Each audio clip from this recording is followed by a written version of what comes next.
If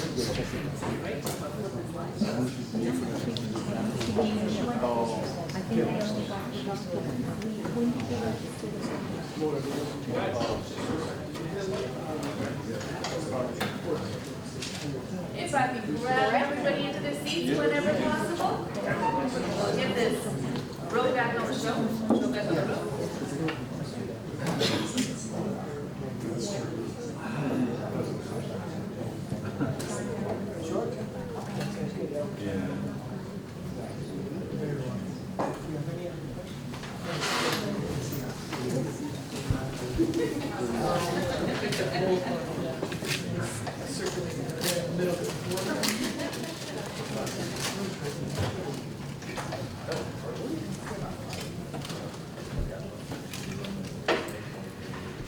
Everybody ready to get started? Born ready. All right, good to hear. So I wanted to introduce now Mr. Adam Domshin. He is co-managing with the law firm of Gordon, Edelstein, Crepat, Grant, Felton, and Goldstein. I believe they are on the internet as Getwell.com. And he received his bachelor's degree in speech communication with honors from Pennsylvania State University. He received his law degree from the Southwestern University School of Law. And he's licensed to practice law in both California and Florida. The California State Bar has recognized him as a specialist in workers' compensation. He is the past president and legislative committee chairperson of the California Applicant Attorneys Association, or I think a lot of us know them as co-op. And he was named one of the most influential people in workers' compensation industry by the editors of Work Comp Executive. And I did not turn on the mic. That's okay. So in 2016, he received the Marvin Shapiro Award for Excellence, presented by the Southern California chapter of the California Applicant Attorneys Association. And the workers' compensation section of the California State Bar named him its 2011 Applicant's Attorney of the Year. He has he's been selected consistently for inclusion in the Best Lawyers in America and Super Lawyers. Mr. Adam Domshin. Thank you. Welcome. This is the mic? Yep, you better have it pointing this direction. Alrighty. Thank you. Okay, watch your step there. Clearly I've peaked, there's nothing more to do, but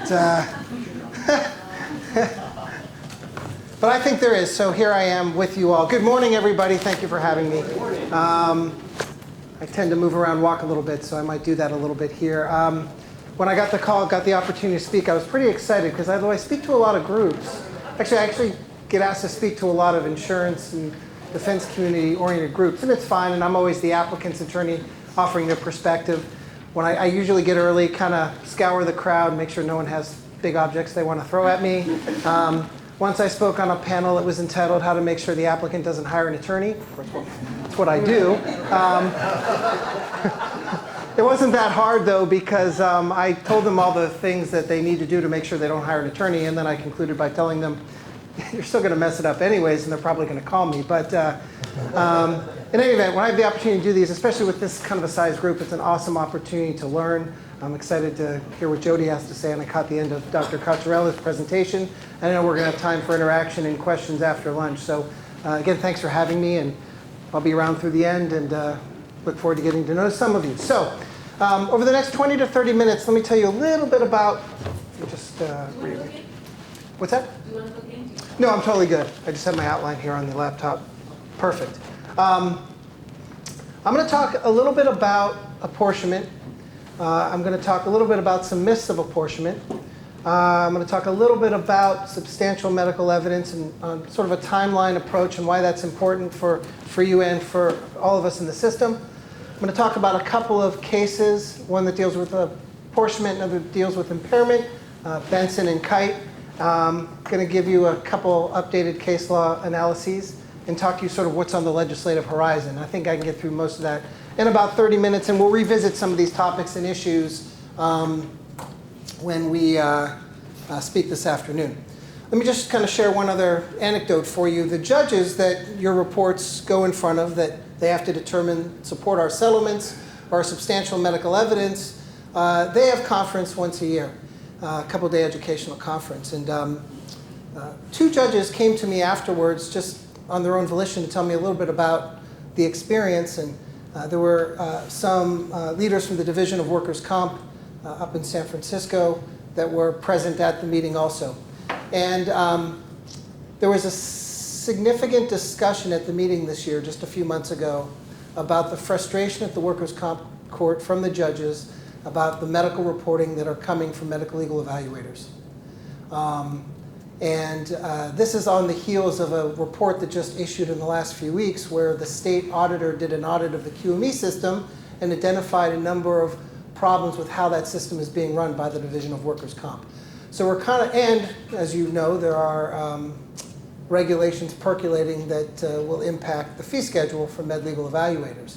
So we're kind of at a time in the system where all of the focus is on this part of the process. And I can't per se predict where it's going to be 12 or 24 months, but there are two very important pieces to this process, well, three, that I hope we can, as a community, solve. One is physicians have to be paid fair and reasonable fees for work they do, especially in the medical legal arena. We ask you to solve our disputes. It has to be considered and thoughtful. And if you're not compensated, people are going to top sheet it, and we're not going to get the evidence we need to close the cases. That's not good for me. It's not good for my clients. It's not good for the insured. It's not good for the employer community. Number two, we need to have injured workers have access to Q.M.Es. And in a lot of places in the state, the access doesn't exist. The lists aren't kept up properly by the Division of Workers' Comp, and we need to have some solutions in that. And the third one just escaped me, so when it pops back into my head, I will bring it to your attention. But those two are really important considerations in the process. Let's talk about apportionment for a minute. Let's see here. I usually talk about the myths of apportionment at the end after I've talked about apportionment itself. I'm going to do a little bit backwards today. And I really need audience participation. So everyone has a right hand. I'm going to ask you to hold it up.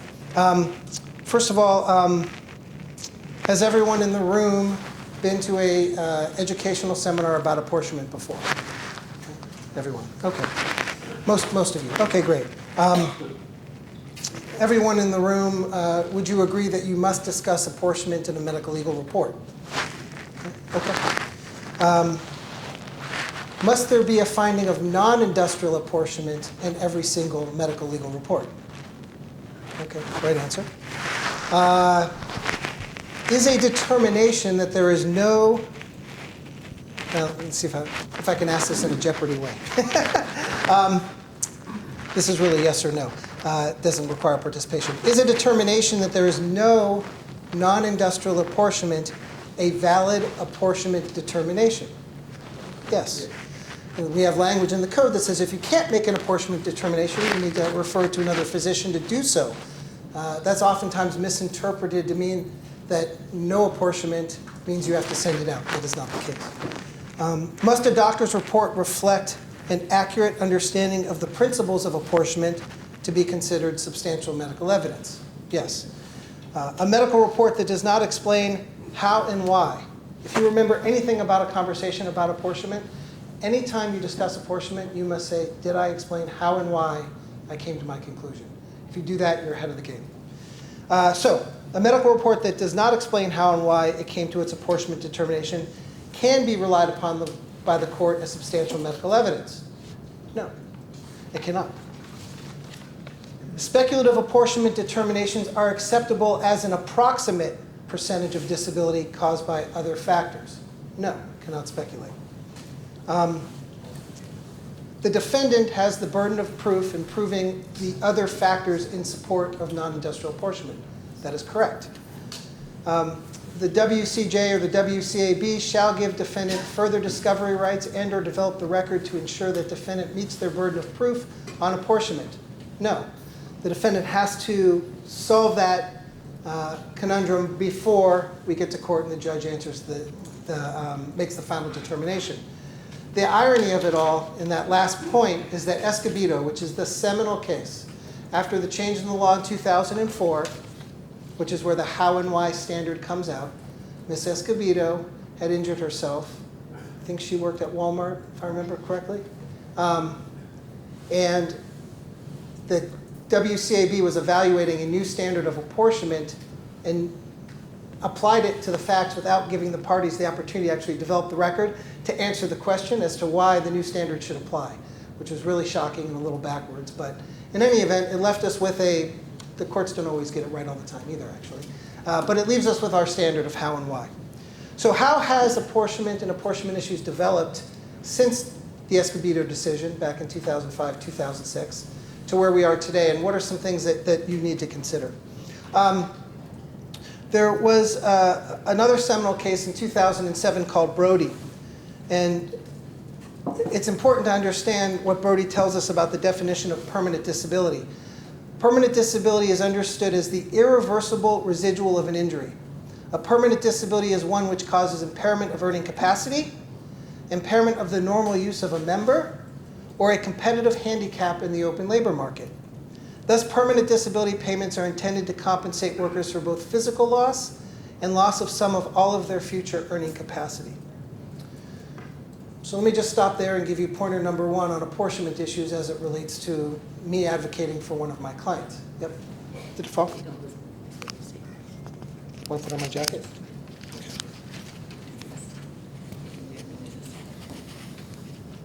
Better?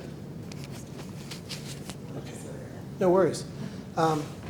It's good to be reminded that I'm being videoed because sometimes I say things my mom would not be proud of. When I get to Benson, I'll try to keep it G-rated. There is apportionment of disability that you commonly apply, but sometimes I need to ask you questions about work restrictions and how it affects somebody in the open labor market because there's other evidence that I'm trying to gather to help prove up a case. An apportionment of sort of old rule or old school work restrictions just might not seem all that important to you, but they are to me. And a common question is I might ask you to explain to me if the work restrictions the person now has, because you're still offering those for the return to work considerations, are those work restrictions such that they predated the injury? And generally, if they didn't predate it, that can be helpful to my client in trying to prove up how their injury impacts their ability to compete. The concept that, as I was listening to Dr. Cottrell and looking at some of her slides, and it's so difficult to grasp, is the distinction between the causation of injury and the causation of disability. Yes, risk factors are absolutely consideration in development of an injury. They may not always be substantial medical evidence that can be relied upon as the direct cause of permanent disability. In simpler terms, just because you have a risk factor doesn't make it an apportionable risk factor in every case, unless you can explain how and why that risk factor is directly causing that individual's, it's an individual analysis, permanent disability. It's a confusing concept because, frankly, it's a legal concept that is not rooted in any scientific medical theory. And as practitioners of medicine, where you come from is scientific background. So it just butt heads, and it's really challenging and it's difficult. And it isn't scientific, because I could have 5 doctors look at the same 5 facts, and they would all give me a different opinion on apportionment. I'm going to talk a little more about injury and disability in a minute, but let me just back up and explain why. How many of you in here have actually seen what I call a permanent disability rating chart, where it lists the percentages and the money that's worth to the injured worker or the money that the employer or insurer has to pay? Has anyone in the room seen that? Okay, a couple of you. So why is apportionment and permanent disability important? Money. You'll be interested to know that money paid for indemnity for permanent disability in workers' comp is the smallest amount of financial exposure in the workers' compensation arena. Temporary disability indemnity is higher. Medical treatment costs substantially higher. UR and IMR costs higher. And medical treatment the highest. What also arose out of the reforms back in 2004, and it's applicable to both apportionment and permanent disability analysis, is accuracy. We need an accurate rating.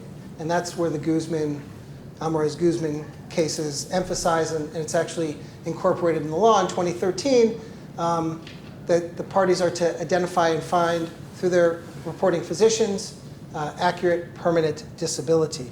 The money matters.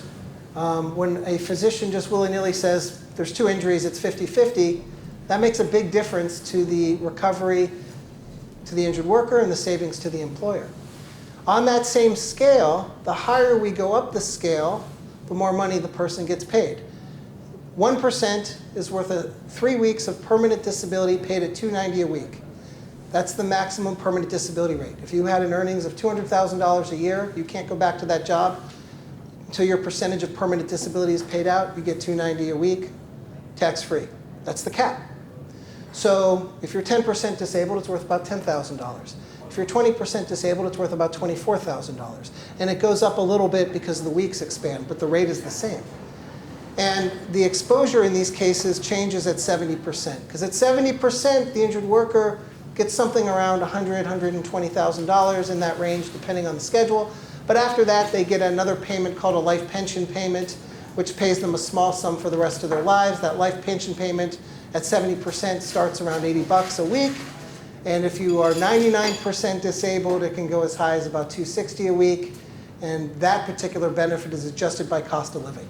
So what does that just tell you about all of this? My clients are not in the system to get rich, which is a misperception. They're in the system and they get this additional benefit because that's what the law affords. And in return, the employers can't get sued for civil damages. That's the break that they get. That is the benefit of the bargain. So, and we're going to talk about depositions a little bit later with Jody, but when I send you a letter or one of my colleagues comes in to question you, we're not there to be a real pain in your rear. We really aren't. We're just trying to get to the accuracy of it and maximize the benefits as the law allows. And there are things about the law that I like and things I don't. I'm going to talk more about that in Benson in a minute. 4 points to consider when evaluating causation of disability and causation of injury. This is the route that we go. We define the injury, your diagnoses. We determine the cause of the injury. It could be multifactorial. We define the disability from the injury. From your perspective, that's primarily doing an analysis under it is the analysis of the AMA guides, because that's what the law mandates, the 5th edition. And then you have to determine the direct cause of that permanent disability. The statute, if you haven't reread 4663 in a little while, let me just read it, because the words, every time I read it, it kind of hits me in the face. A physician shall make, that's why everyone has to make it, an apportionment determination by finding what approximate percentage of the permanent disability was the direct result of the injury arising out of and occurring in the course of employment, and what approximate percentage was caused by other factors both before and subsequent to the industrial injury. So the word direct is a really, really important term of art. If something is indirect, then it's not a basis for the direct cause of the disability. Did they get the practice tip that I emailed you? Has that been circulated or no? Do you know? Okay, so fine. I'm using a practice tip that I helped write for Q.M.E earlier this year, and afterwards, yes. Yeah, that's fine. If we have it, that'd be great. It'll be circulated. There are 2 examples in here, and I'll just share one of them. And you can read the other at your leisure, and I'll move on. Here's an example. A 60-year-old woman with significant osteoporosis. She trips and falls while at work, breaking her femur. So the injury is a fractured femur. There's only one cause of the injury in this example. That's the trip and fall, which applied significant force to the bones, causing them to fracture. So in other words, applicant could have continued on with her osteoporosis without suffering any fracture. And maybe it would have fractured for some other reason, but we don't know that. That'd be speculative. So while the osteoporosis may have made applicant more susceptible to the bone fracture, that fact is immaterial to the analysis of causation of injury. The trip and fall is the proximate cause of the injury itself.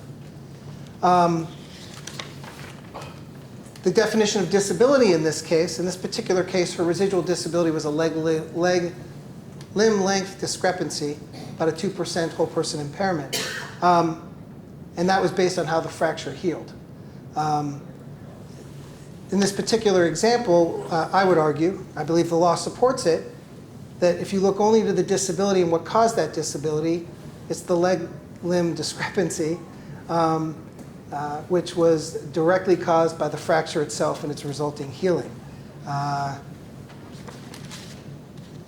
Tough concept. That's how I think the law would still maintain it at the present time. Talking about risk factors for a minute, they're tough, especially in the internal medicine arena. They come up in heart cases a lot. The law, I believe at the present time, even though I may not like it because I would prefer that the employer take my clients as they find them, but I do believe the law does support apportionment for risk factors in a situation where you can explain how and why that risk factor is directly causing the disability in that person. And I think when you look at apportionment analyses with risk factors or other injuries, as some of the examples Dr. Cocciarella provided at the end of her presentation, I like to look at these issues on a timeline manner.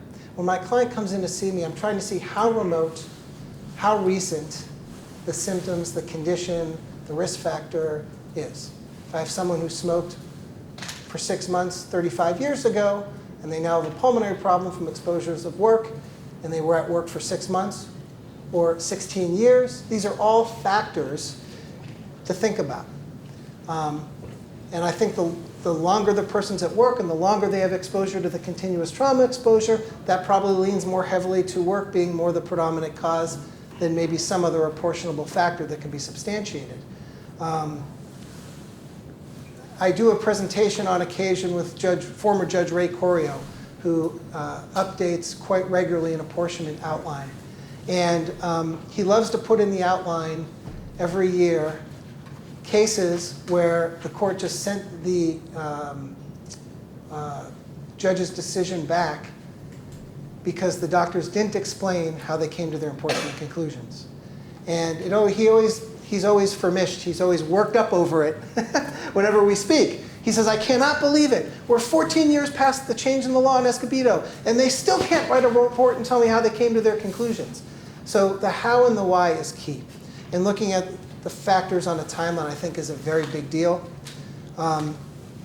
Also, when you're looking at past medical history, I don't believe the judges are persuaded by the fact that someone may have had a history or problem in the past without contemporaneous medical records documenting what was going on.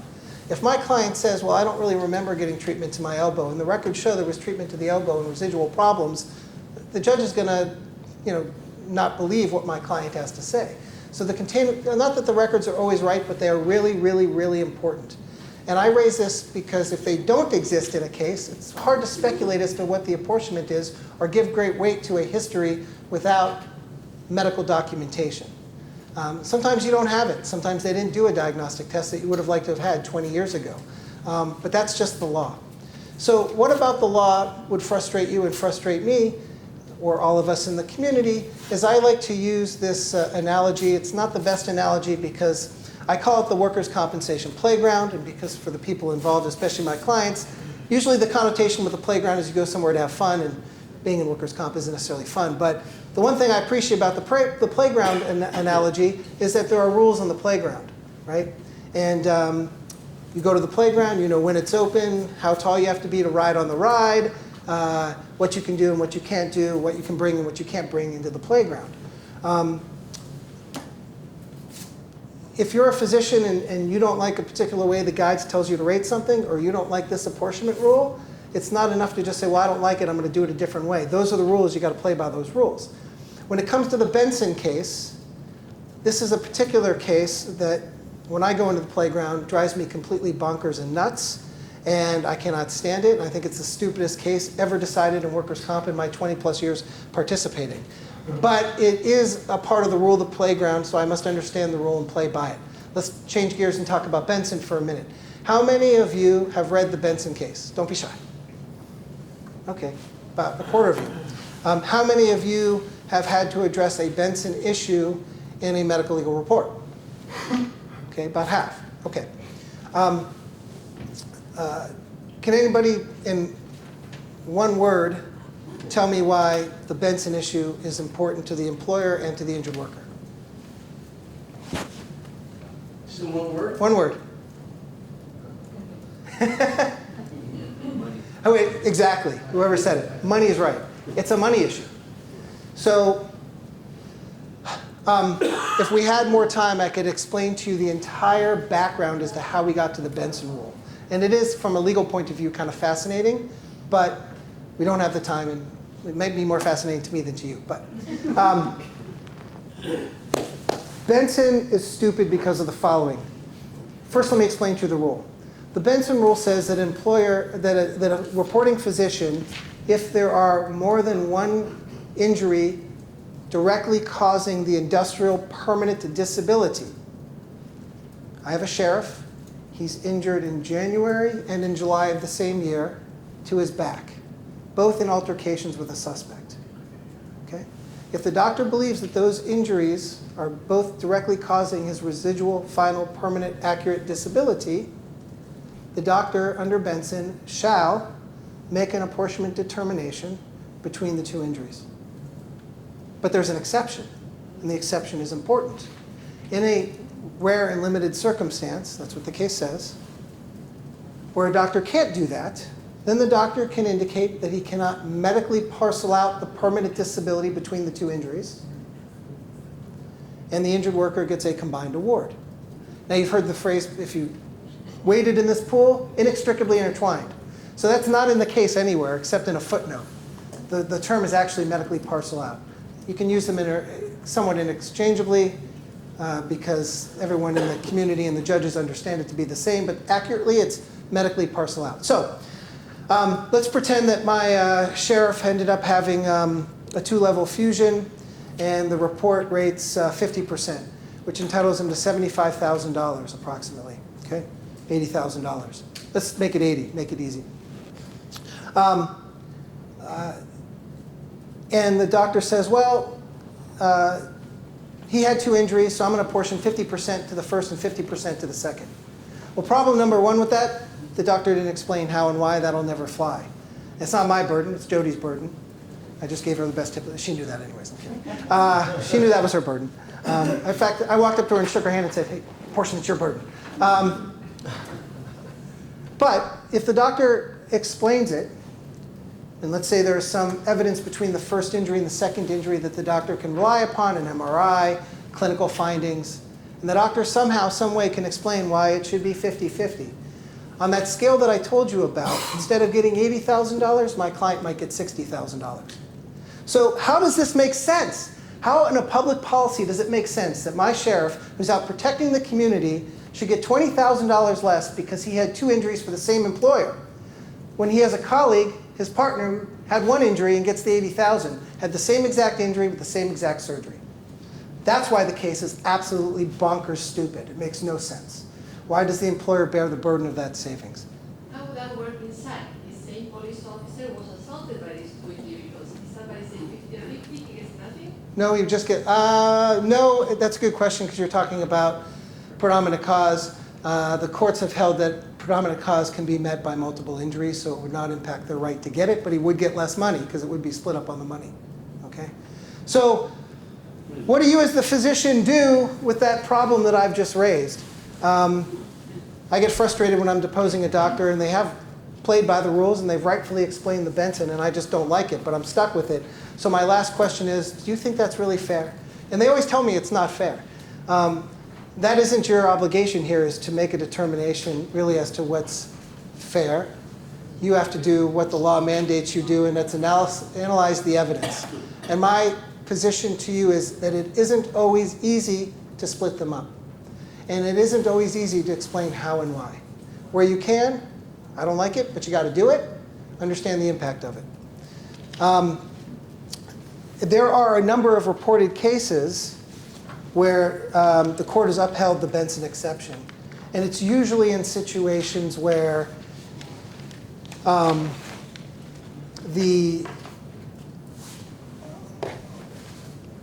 injuries are pretty close in time and there really isn't a lot of medical evidence distinguished between the two. here's just a couple of considerations that I look at when I'm looking at a case on this issue.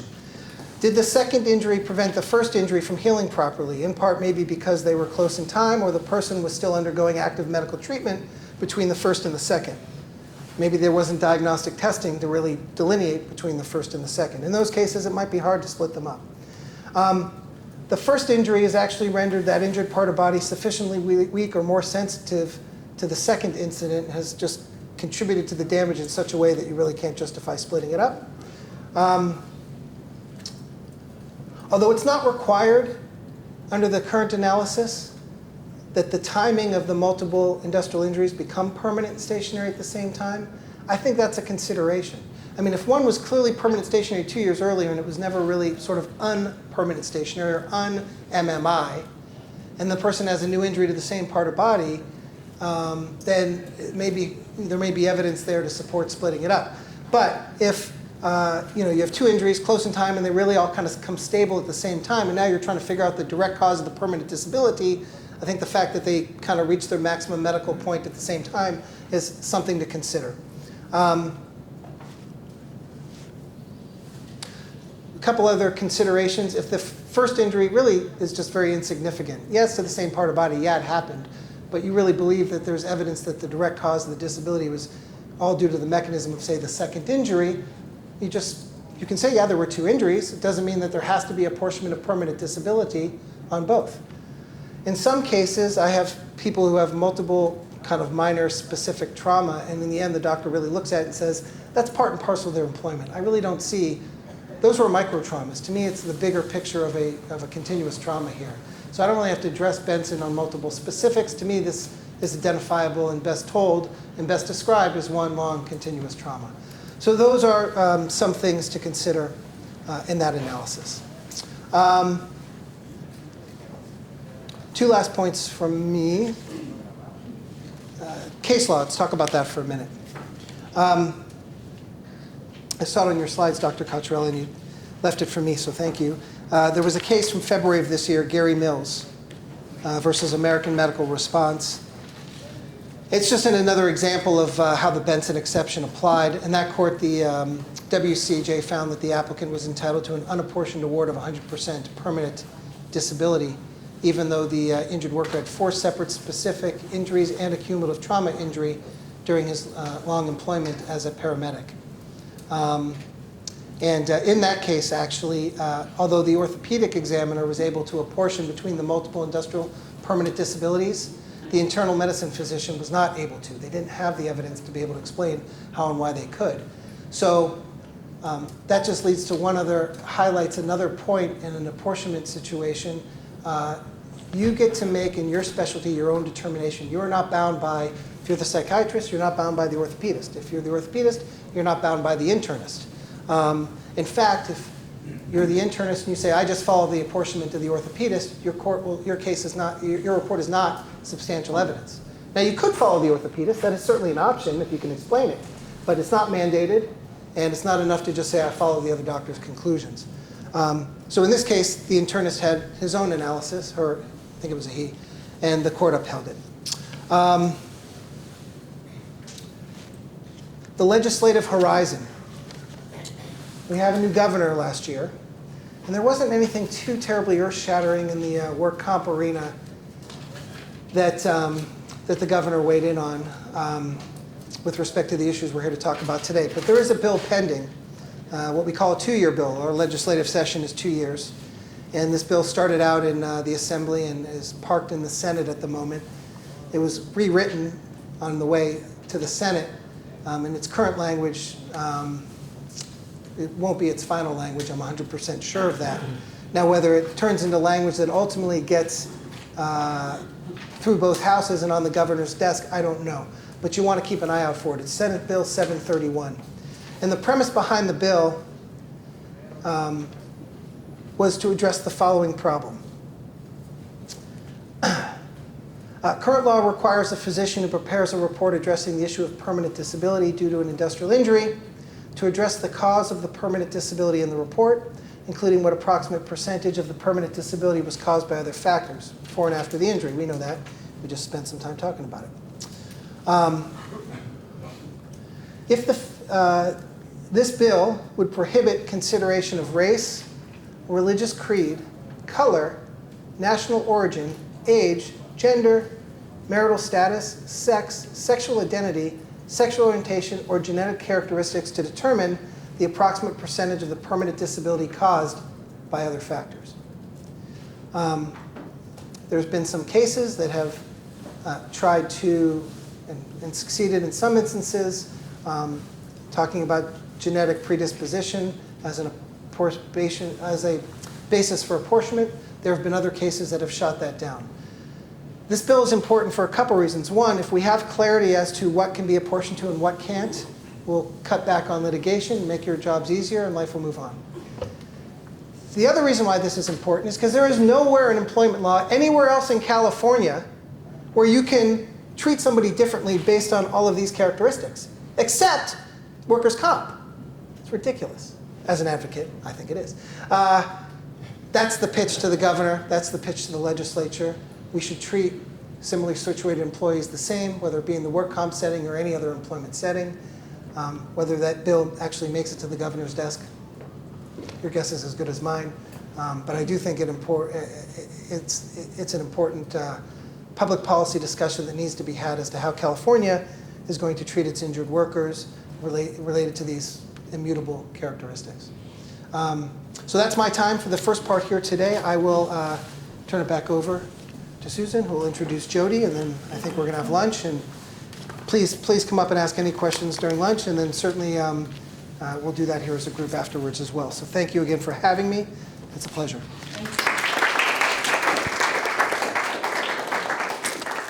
Get my junk out of the way. I'll just come sit here. Does anybody see me? All right, once again, thank you very much, Mr. Adam Hopkins. Great presentation. Thank you, thank you. And we'll get again later as a group. Giving you the mic back. That way they can hear me talk about Jody under my breath. Yeah, but now they can hear me talk about my boss under my breath. That's okay, I like my bosses.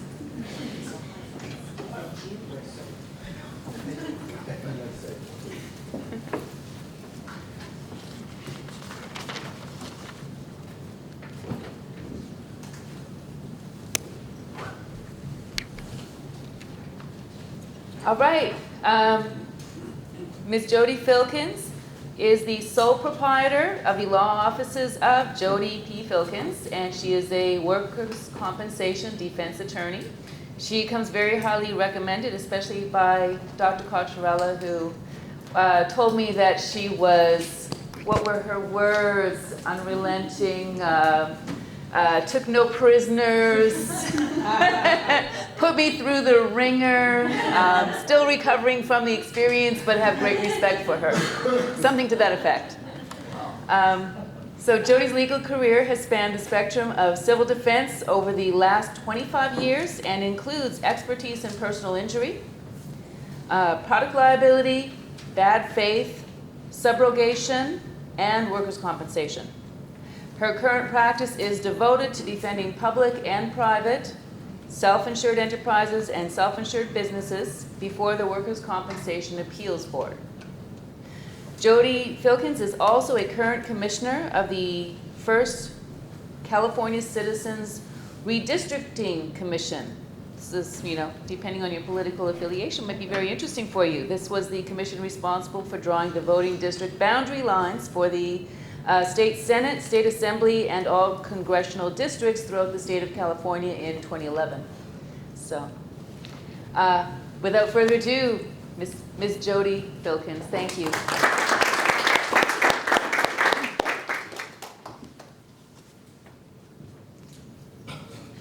Oh yes, let me get you.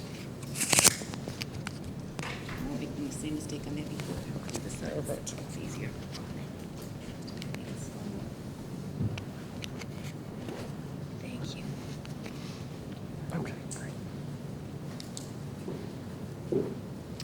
Thank you very much, Susan, and thank you very much, Dr. Cocciarella. I had not heard those words before. But when, well, I mean, I haven't heard them from you. I certainly have heard them from from plenty of other people, and I certainly take it as a compliment, most definitely. I appreciate the opportunity to speak before you. I added a little bit of that political stuff just because just gives you an idea that I'm not solely just into workers' compensation. I actually have a life doing other stuff too. But thank you very much. I appreciate it. Over the course of my career, I have deposed hundreds of physicians in both civil actions as well as workers' compensation matters. And I can honestly tell you that I believe trying to get a physician to change his opinion in deposition is one of the most difficult things that I have to do in the law and in my area of practice. I can convince judges to change their tentative rulings in civil matters simply by my oral arguments. I can convince opposing counsel to actually see my side of a particular case to resolve it. But when it comes to physicians in a deposition, it is utterly the most challenging thing I have to face in my practice. But it is in depositions overall are equally challenging to physicians as well. For each of you as a medical legal evaluator, you oftentimes don't even know why your deposition has been scheduled. Oftentimes, unless your staff asks, you don't even know which side who has actually scheduled the deposition. And when you get the notice and your staff advise you that a deposition has been scheduled, you might get a little nervous. You might feel that your opinion's being challenged. You don't necessarily know what questions are going to be asked. You don't know what's being challenged. Is it your opinion? Is it your facts? Is it your analysis? Is it any number of these legal issues that we've discussed all morning long? And it certainly can be any one of those. But when you walk in that door, when the court reporter's set up and opposing counsel is there, you don't necessarily know what's going to come about. For an attorney, it's challenging because I need to develop a logical, strategic timeline to be able to convince you to change your opinion and potentially see things as I do or as my client has. It's difficult for us because most of us, I mean, there are plenty of lawyers out there that do have medical degrees, but they may not have necessarily practiced law. And me in particular, I haven't practiced medicine. I mean, practiced law. They haven't practiced medicine. They may not have a medical background. Once the AMA guides came in, I certainly will defer somewhat, let's say, to you on the AMA guides. But for the most part, a lot of attorneys who are actually questioning you probably don't know the AMA guides quite as well as you do. They might have read that particular chapter that might be at issue for their questioning, but they'll disregard chapter 1, chapter 2, maybe chapter 18. So certainly it's challenging for attorneys that don't have that medical background. What I'd like to do today is to provide you some of my general personal recommendations, some do's and don'ts, as I would say, are best practices. Again, this is from my personal perspective. These particular areas that I'm going to go through, I have been successful in challenging medical opinions or getting a physician to change their opinion based on the particular tactics that I use in depositions. Or I have successfully argued before a judge that a medical opinion should not be relied upon because of certain aspects that I brought out in a deposition. And when I first prepared this presentation, this was not my number one thing I was going to talk about, but I deposed three physicians this last week. And I said, I've got to change it up. And I got to say, I was quite surprised about my first number one recommendation. Be prepared. It's a cliche, but let me tell you exactly what I talk about. First of all, you're going to read your own reports. Granted, I got that. But one thing you should keep in mind, which I was very astonished about, 2 out of the 3 physicians this last week did not know whether the case was accepted or whether it was denied. You should have that at the forefront of your mind while you're preparing, because if, for instance, the case was denied and you found industrial causation, more likely than not, you're going to be challenged on causation. That immediately gives your potential focus and helps alleviate some of the potential anxiety you might be had by going into a deposition not knowing what the questions were. If a case is accepted, but certain parts of body might be at issue, and again in your report you found industrial causation as to some of those parts of body, then again that might give you a clue as to why you're going to be questioned. Dr. Lewis had actually made a good point earlier this morning about reading the advocacy letters that you're sent. And, granted, I know that you probably don't get very good advocacy letters. Mine are particularly good, I think. But, and I'm sure Adam's are as well, because we make it a point that you should know exactly what those precise issues are. Take a time to read it again before the deposition, just to see by chance, did you happen to not look at it before you wrote your report? Was it at the top of your head? What were some of those issues? Because if you rendered an opinion that might be different to a defense advocacy letter, again, that gives you an idea of what you're likely going to be challenged on in your deposition. One other suggestion that I make as you prepare is know what records you reviewed in preparation for your report and your ultimate opinion. What I mean is sure, you may have an historian that goes ahead and does the record summary for you. Your record summary is going to be in your report.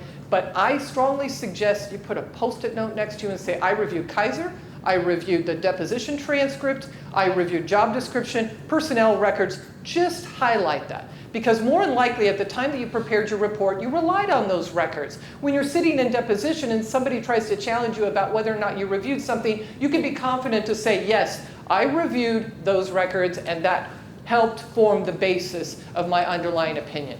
Trust me, I've heard it time and time again. A doctor would not commit to saying whether or not they had reviewed the records, and they're right there in their report. Well, I need to know because my subsequent questioning regarding particular details of that report may not even make sense, and then our deposition is not going to get us anywhere, and nobody's opinion and nobody's presenting argument that I might have at trial could even convince any judge whatsoever.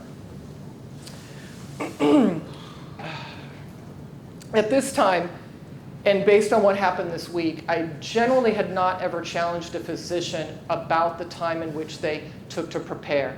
I have given equal respect to each of the medical legal evaluators that when my client is paying for your preparation time, that you're actually doing it. But I intend at this point, based on my experience this week, to actually ask each and every physician that I deposed exactly what they did in preparation.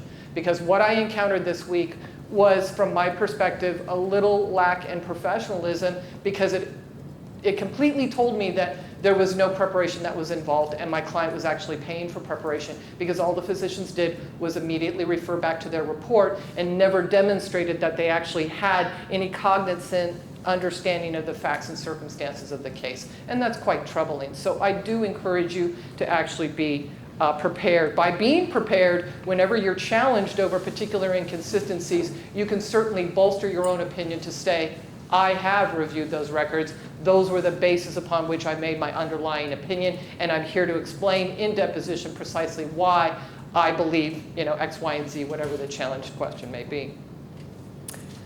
Number two, I highly recommend, if it is available to you, that you review an applicant's deposition transcript again before a deposition. Let me tell you why. We're sitting here talking about depositions, but deposition testimony by an injured worker is under oath, just as yours is. Deposition transcripts of injured workers are used by district attorneys in order to consider the possibility of fraud charges. That's how important they are. Deposition transcripts are used by me at the time of trial because you would expect that an injured worker is going to testify consistently with the testimony that he provided in his deposition. If he or she does not, you can be certain that I will bring it up and I will impeach him or her. And when I do that, and I do it successfully, then a judge is going to think, wait a minute, what can I really rely on here? Has the injured worker actually been able to meet their burden of proof when now they're giving inconsistent stories in sworn testimony at trial and sworn testimony in a deposition? So to be honest with you, I find it very astonishing the number of occasions in which I have questioned a medical legal evaluator about the impact, the influence sworn deposition testimony of an applicant actually has had on their opinion. And more likely than not, I hear they don't give it any significance. But the history that is being provided to your historian or to you during an evaluation is not under oath. So when you think about either a district attorney for that matter, or even a judge for that matter, what weight, which should get higher weight? Sworn deposition should get higher weight than just the history that's provided to your historian, because one is actually under oath and the other is not. And I raise this point because inevitably I will outline inconsistencies between the history that's in your report versus what an applicant told me in deposition. Now let me give you an example. I'm not talking about subjective complaints. I'm not talking about progression of pain or anything like that. I take depositions early on in a case. I can take it within, if it's litigated quickly, I might take a deposition within 90 days of the date of injury. You're more than likely not necessarily seeing them within 90 days unless it's not litigated, then you might, and if there's a significant issue. But for the most part, my depositions might take place before you. So let me give you an example of something significant. Even in an accepted case, how it could change by the time it gets to you. For instance, if I question an applicant, it's a slip and fall, they slip, they hit their right knee first, then their left knee, and then land on their butt. Okay, that's exactly what they tell me, because I make it very clear in deposition to ask them, what's the first portion of your body that struck the ground? I go through all of those details. So that's the description that we have within 90 days of a particular injury. 2 years later, when you're evaluating, and the history that you put in your report is that they fell on their right knee, their left knee went to their left hip, and then hit their left shoulder and hit their head. Astonishingly, I can see and have seen that, in other words, the part to body end up becoming an issue is what the point is. But a physician may not necessarily recognize the inconsistency between the depo transcript and the history that's actually provided in the report. And obviously it is, because those parts of body that weren't touching the ground 90 days post-injury are now becoming an issue. And that's just an example of some inconsistencies factually, that if you have the applicant's deposition testimony in your head prior to moving into a deposition, when you're challenged on those potential inconsistencies, you will be prepared to render an opinion either on the spot or potentially think about pausing and taking an opportunity to further evaluate it to determine if the facts are material enough to cause you to change your opinion. And that leads me to my next point, is when those inconsistencies are brought up, I suggest you be open to changing your opinion in your report. Because if those facts were overlooked and they're raised in deposition, I'm not suggesting that you're mandated or obligated to come up with an opinion at the time that you're under oath and you're being questioned by somebody like me.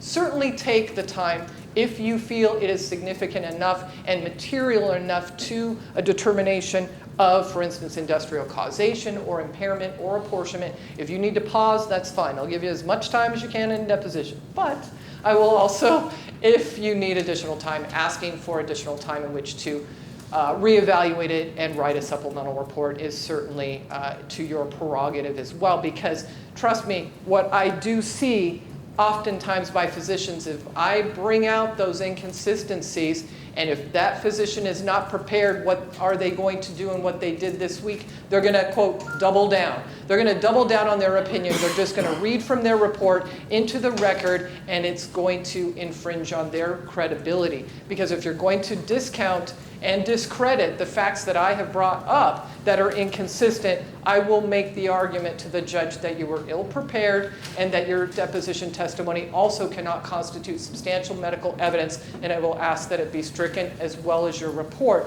especially when those insignificant or the inconsistencies are material to your opinion. Your opinion is only as good as the information upon which it is based. So again, I just caution you against doubling down on your opinion, reiterating it in a deposition in light of the inconsistencies or the challenges that are being raised by a physician or by an attorney such as myself, because it will cause a judge to actually question your opinion. That leads me to one other point, just real quick, I was going to make in the introduction, is that the other reason why it's challenging for doctors in depositions is that we actually know the judges. We know what judges, especially the older judges for that matter, and Adam can attest to this, when they get talking around the coffee room, they'll comment about your reports. We know certain judges might say about a particular physician. We'll know if we've got potentially a report that may not be so good, and we know a judge doesn't like that particular doctor, then maybe we might want to kick that judge and rely on that report before another judge. So reputation in this industry is key, and so that's one thing to keep in mind. The fourth thing that I would like to talk about is make sure that if you haven't done it in your report, we talked about it a lot, that you substantiate your use of Alvarez. Today, you've heard time and time again for Dr. Cocciarella and Dr. Lewis that it is very helpful for you to actually explain. I think it was Dr. Lewis that had that paragraph, or maybe it was Dr. Cocciarella, that example paragraph about how to explain use of Alvarez. It's very, very important because more than likely if I have to come in and depose you and the topic of Alvarez comes up, it's because all that the physician had done was make a statement that I'm going to use chapter 18 because there is no other chapter that I can use, and so under Alvarez I give 3%. That's not going to fly. I mean, that's a conclusory statement that's not really going to work. I also want to caution you about the fact that case law has expanded and has actually what we call the prodigy. All the cases that have come down behind Alvarez have actually limited it into basically extraordinary circumstances. There are a number of cases that actually talk about using Alvarez only in extraordinary circumstances. Adam certainly can argue around that as well. But there are cases that actually suggest that you should only use it under those particular circumstances. So in deposition, don't necessarily be led astray that you were forced to perform an Alvarez analysis. I'm a defense attorney. If you found a chapter and a method of impairment that's consistent and you've applied it in other categories or with other applicants, that's the purpose behind the use of the AMA guides to begin with. So don't necessarily think that because Alvarez exists and an applicant's attorney is in there asking you questions to challenge you to say, well, did you think about this method? Did you think about this chapter? Did you do this or did you do that? It's not required that you consider doing that. Keep in mind that if you have a substantial basis upon which you can rely following your clinical examination and you find that there is impairment that you can utilize in the AMA guides, then that's sufficient, unless you think that there's something extraordinary. With that in mind, keep in mind that there is a recent case also that, and I'm going to challenge this, I actually have a trial set on this particular issue.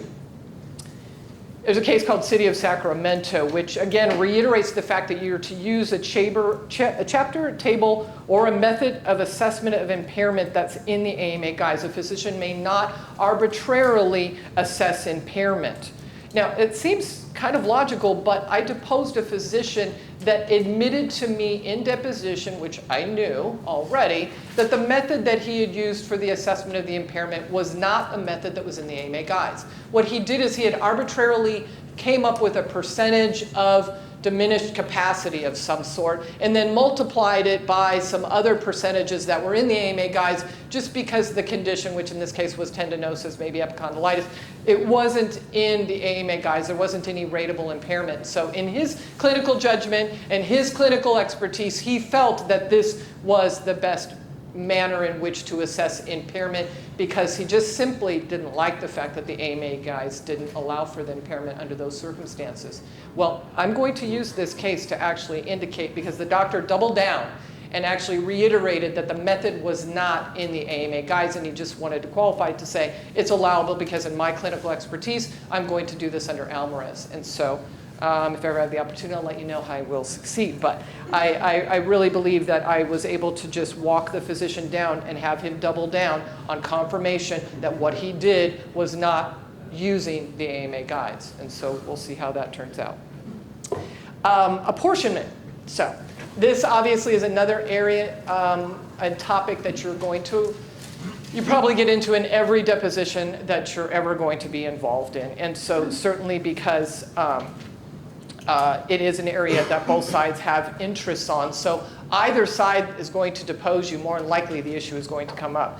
And I appreciate Adam's discussion. He's absolutely right. It's my burden. It's the defense burden to actually prove up apportionment. And oftentimes that's very difficult with some practitioners in the medical community that might have more of a bias on the applicant's side. But they're just say, oh, my apportionment will be conclusory. And so then I have to go in and say, hey, why did you do what you did? If I like what you've said in regard to apportionment, but yet you said it too conclusory, and you didn't give an adequate explanation as to the basis for your actual percentages and your actual apportionment, I will still take your deposition.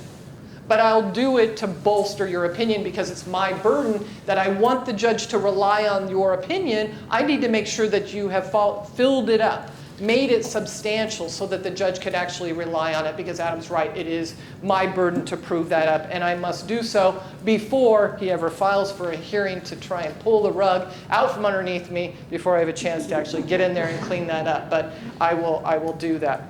Also interesting that, so a little bit of overlap with Adam is, again, I recommend that you do not default to another physician's opinion as to apportionment. There are cases that have come down and have admonished physicians to say, hey, these physicians over here in the case were able to do an apportionment determination, so why didn't you? So keep in mind that if you did default to another physician, I will probably come in and say, again, it's my burden. I need to make sure that you understand. And if you have a thorough understanding because you've been prepared, then you should be in a position to be able to make an accurate determination and render a bolstered substantial opinion as to apportionment. A couple of comments just on this real quick in response to Adam. So I jotted down a few notes. I like Benson. Nothing wrong with it at all. So, and the reason I say that is I understand Adam's point in the case that he brought up, but Benson actually, the discussion in Benson is a logical, rational explanation for the changes in the law that occurred, changes that actually occurred in 2004 after SB 899, and it goes back to a supporting of a legislative purpose behind SB 899. And we've all been, those of you that have been in the industry for a long time, you've always seen with different governors and different legislatures, the ebb and flow between the changes made in favor of an injured worker side, changes made in favor of the defense. And Adam's right, it does come down to money also. But the other thing you have to keep in mind is that the changes in the law actually, and what is supported by Benson, is that defendants, employers, should not be liable for anything other than the direct percentage of the impairment that is attributable to the injury that was caused in their capacity. So in other words, in Adam's example where the officer had 2 injuries within months apart, for a single employer, granted, I can see how he might think it's unfair. But what if that gentleman had a back injury in January with the County of Los Angeles, but then by July was working for the County of Orange? How would that be fair that the County of Orange, just because it might have been the last employer, end up with the fusion and then end up with the far greater percentage of liability for the permanent disability? So this gives you an idea why Benson could be fair in that circumstance, but yet we're not going to necessarily, legislature's not necessarily, neither is the court, going to necessarily create different rules and different standards depending on those types of factual situations. That's why they also wanted more consistency by adopting the AMA guides. So with that, I do want to thank you for your time, but I just want to say overall, I hope I've been able to provide you some idea of what actually there was one other thing, real quick. Inextricably intertwined, which is what Adam was talking about, which he's corrected in that report. It's the medically, what did they call it? Medically parcel out. There are quite a number of cases before you use that language. I caution you as a defense attorney. I'm looking at about 1, 2, 3, 4, 5 cases that are suggesting that recent cases are rejecting the conclusory, inextricably intertwined rationale exception to Benson. So just because it exists, just keep in mind that there are quite a number of cases that are going up to the California Court of Appeal and to the board, the Workers' Compensation Appeals Board, challenging that exception. And so there are a number of cases that are not allowing physicians to actually default to that type of Benson exception. So keep that in mind. So I would agree with that, except that all those cases aren't challenging that the exception isn't part of the law. It challenges the doctor's failure to explain how and why the exception is applicable. On some of them, but then there's quite a number of them that is factually circumstanced. So, but thank you very much. I'll let you get to lunch. Thank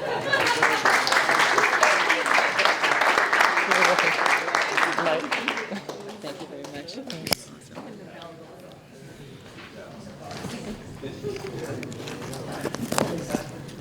right, as MC and referee.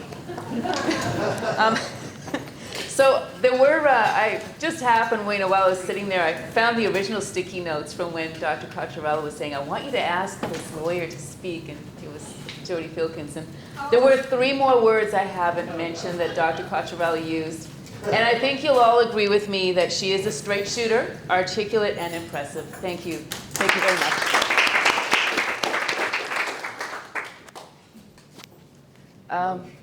My goodness, does anyone have an agenda?